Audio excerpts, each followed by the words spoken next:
தொலைக்காட்சி நிகழ்ச்சியில் கமல் வந்தபோது கமலிடம் முத்தம் வாங்கியதால் சர்ச்சை ஒன்று உருவானது. அது எப்படி ஒரு டிவி நிகழ்ச்சியில் முத்தம் வாங்கலாம் என பலரும் சர்ச்சையை கிளப்பினர்.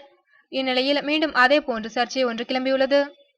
பிரபல தனியார் தொலைக்காட்சி நிகழ்ச்சியில் குஷ்புவுடன் வாரம் வாரம் நடிகர் நடிகைக்கு பலரும் வந்து தங்களது அனுபவங்கள், சினிமா வாழ்க்கையில் நடந்த உன்னதமான நிகழ்வுகளை பகிர்ந்து வருகின்றனர். இதில் இறுதி சுற்று படம் வெளியாவதை முன்னிட்டு நடிகர் மாதவன் இந்த நிகழ்ச்சியில் கலந்து கொண்டார். அதில் ஒரு கட்டமாக மாதவன் குஷ்புவின் கன்னத்தில் முத்தமிட சர்ச்சை உருவாகிவிட்டது. அது எப்படி ஒரு திருமணமான ஆண் இன்னொரு திருமணமான பெண்ணிற்கு அனைவரும் பார்க்கும் டிவி நிகழ்ச்சியில் முத்தமிடலாம்? இருவரும் பகிரங்கமாக மன்னிப்பு கேட்க வேண்டும் என மாதவன் குஷ்புவை சமூக வலைதளங்கள் உள்ளிட்டவற்றில் சாடி வருகின்றனர். இன்னொரு பக்கம் இதே காட்சி படத்தில் இருந்தால் பேசாமல் இருப்பார்கள். இதில் தவறு எதுவும் இல்லை. இருவரும் ஒரே துறையைச் சேர்ந்தவர்கள், நண்பர்கள்.